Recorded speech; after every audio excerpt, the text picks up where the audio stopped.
Madame la ministre, bonjour. Bonjour. J'aurais aimé avoir une réaction de votre part, s'il vous plaît, par rapport à cette affaire d'actualité du viol de cette jeune fille, apparemment par des policiers. Qu'est-ce que vous avez à dire, vous, là-dessus? Écoutez, vraiment, des fois, on ne trouve même pas les mots pour qualifier un événement qui est blessant, non seulement pour toutes les femmes, mais je pense qu'il est blessant pour nos femmes et nos hommes. Quand des agents de sécurité, et quand on parle de sécurité, c'est censé être la sécurité, tout ce qui concerne le corps, notre psychologie, notre bien-être. Quand les agents de sécurité, au lieu de préserver notre sécurité, se transforment en agents qui exercent la violence aussi barbare, aussi médiocre. Et vous savez que la violence sexuelle est la forme de violence la plus méprisable et la plus difficile à vivre pour une femme. Je pense que cette contradiction et cet inversement de rôle est insensé et insupportable, et on ne peut pas la qualifier quel que soit l'adjectif qualificatif que je cherche, je ne trouve pas le mot suffisant. Bien que je sais que tous les agents de sécurité ne sont pas aussi bas au niveau humain, Dieu merci d'ailleurs, mais il suffit qu'un agisse ainsi pour que ça porte atteinte à tout le corps de nos agents de sécurité ou nos hommes qui sont censés préserver la dignité, nos corps et notre liberté et préserver nos droits. Dans cette histoire, il y a le seul point positif que je trouve, c'est que c'est une femme qui a réussi à briser le silence. Parce que combien de femmes sont atteintes dans leur dignité, dans leur vie, qui sont menacées, quelle que soit la forme de menace, mais que cette femme a osé détruire le mur de silence, a osé parler, c'est déjà une chose très importante. Je pense qu'il y a 2-3 ans, cette femme n'aurait pas osé de la même manière suivre ce procès, parce que porter plainte contre un policier, je pense que c'était quelque chose d'impensable même. Aujourd'hui, qu'on soit tous égaux devant les lois, que ce soit un citoyen normal, que ce soit un policier, un agent de sécurité, que ce soit un homme d'État, on est tous égaux devant la loi, et si on commet des erreurs, on est tous égaux devant la justice. Qu'est-ce que vous avez pensé, vous, de la réaction du porte-parole du ministère de l'Intérieur qui, quelque part, a mis en doute la moralité de cette jeune fille? Je crois qu'il ne s'agit pas aujourd'hui de faire des jugements sur le plan moral.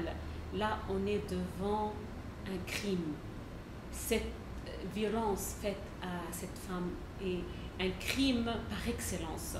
Et il n'y a rien qui justifie un crime.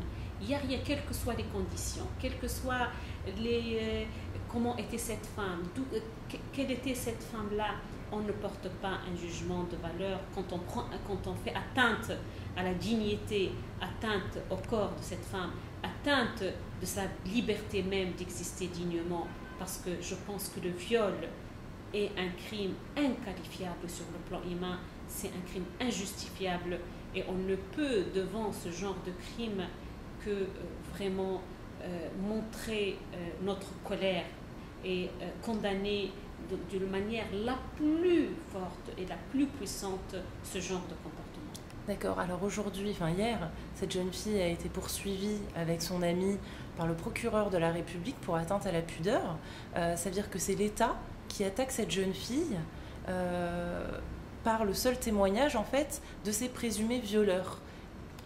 Moi, quand j'ai posé la question, pour le ministère, c'était traduire en justice les acteurs de cet acte de barbarie-là qui est ce viol-là. Après, c'est le procureur de la République, en ayant le dossier devant ses mains, qu'il a vu dans quelles circonstances s'est passé ce crime-là, et qu'il a vu qu'il y avait une partie condamnable, parce que je pense qu'en essayant de se défendre, ce policier a expliqué le contexte en disant qu'ils ont vu qu'il y avait un état d'atteinte à la pudeur et qu'ils sont venus sur les lieux, mais les choses sont tournées, comme vous le savez, autrement.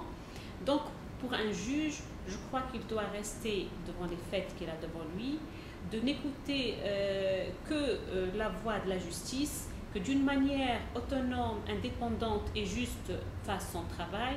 Je ne veux pas qu'il y ait de circonstances atténuantes ni pour les uns ni pour les autres, mais aujourd'hui, alors qu'on veut et qu'on appelle à voir une justice pas du tout à deux vitesses, ou pas du tout influencée par la vie politique ou la vie de la rue ou la vie des médias, mais en toute âme et conscience, je veux que le juge tranche dans cette affaire et de toute façon, les faits sont là.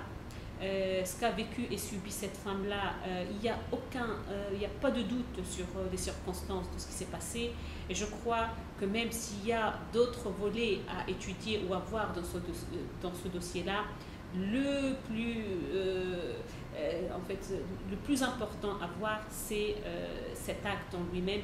Et si aujourd'hui, on n'est pas ferme devant la violence, et surtout la violence faite aux femmes, si on n'est pas assez ferme aujourd'hui, c'est que je pense qu'on a besoin d'une autre révolution qui devra changer les mentalités et qui vraiment arrivera à atteindre l'objectif clé de cette révolution qui est la dignité et préserver la dignité de tout citoyen.